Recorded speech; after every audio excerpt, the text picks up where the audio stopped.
Allah Subhanahu wa taala, pada pagi hari ini Pak Menteri berkenan hadir di acara kita yang memang sudah kita nanti-nantikan.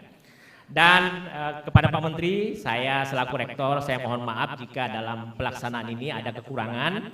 Sekaligus izinkan saya pada kesempatan ini menyampaikan bahwa acara hari ini itu adalah dalam rangka dengan tema strategi peningkatan mutu K3, ya, kemudian budaya mutu K3, kemudian tenaga kerja hijau.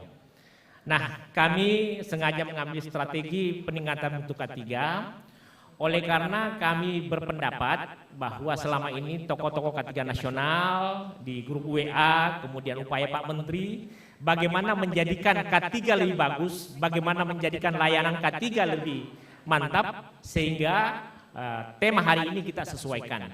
Nah, untuk konteks kali ini, Uniba memakai konsep. Jadi nanti selain Pak Menteri memberikan pandangan terkait strategi terkait peningkatan layanan K3 dan tentunya dengan hal yang lainnya, dan yang paling penting adalah bahwa Uniba juga menyampaikan pandangan dan pokok pikiran terkait bagaimana K3 ke depan.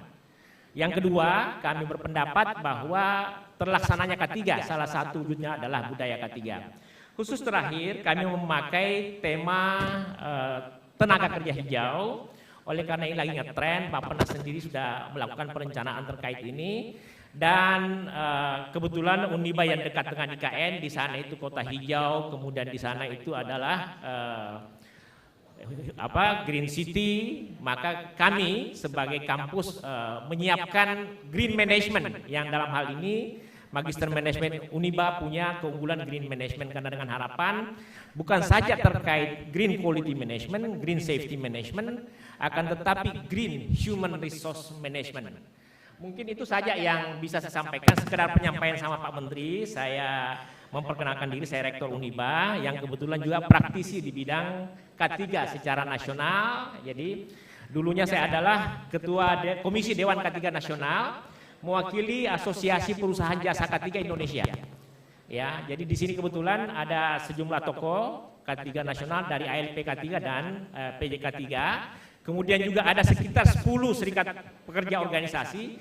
Nah, tujuannya seperti ini bahwa Kalimantan Timur, ya, karena Kalimantan Timur ini salah satu yang K3 maritim dan berpraktek K3 di luar negeri, ya, bahkan pelatihan di Eropa, kemudian Jepang, China dan macam-macam. Nah, merasa ikut menjadi bagian, apalagi Pak Menteri ini adalah kawan kami, senior kami, ya. Dan tentu saja sebagai orang lapangan kami ingin Uniba ikut memberi masukan dalam pengembangan K3 nasional. Oleh karena itu, ini sebagai pengantar saja bahwa dalam kaitan dengan strategi peningkatan mutu K3 di Indonesia, itu kami berpendapat beberapa hal. Yang pertama, bahwa untuk kebaikan K3 ke depan, setidaknya Dewan K3 Nasional yang berdasarkan peraturan Menteri, itu direvisi, yang menjadikan Menteri Naker sebagai semacam ketua atau koordinator yang selama ini dijabat dirjen, dan wakilnya adalah para dirjen yang mengurus K3 di kementerian lain. Itu sekedar usulan aja dengan pandangan bahwa selama ini ada ego sektoral. Yang kedua, kalau kita bicara K3 di sektor konstruksi, di IKN itu sudah bicara keselamatan, kesehatan kerja dan keberlanjutan. Nah, makanya kami berpendapat bahwa ke depan K3 tidak saja bicara terkait keempat seperti yang dilakukan oleh Kementerian PUPR, akan tetapi kalau bisa K5, ini nanti pokok pikiran akan kami sampaikan secara khusus, dan itu namanya keselamatan, kesehatan kerja, kualitas, dan yang terakhir adalah keberlanjutan.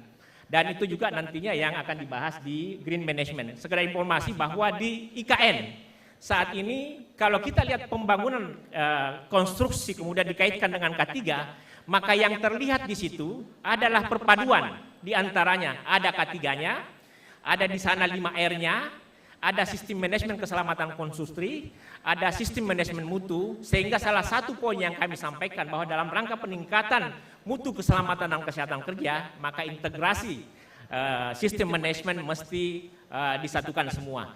Itu saja sebagian yang saya sampaikan dulu, dan sekali lagi sebagai rektor saya ucapkan selamat datang kepada Bapak Menteri, Bapak Wagub, dan hadirin sekalian.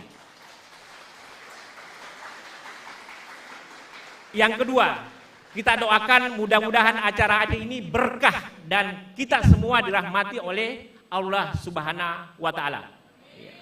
Itu saja yang saya sampaikan. Assalamualaikum warahmatullahi wabarakatuh.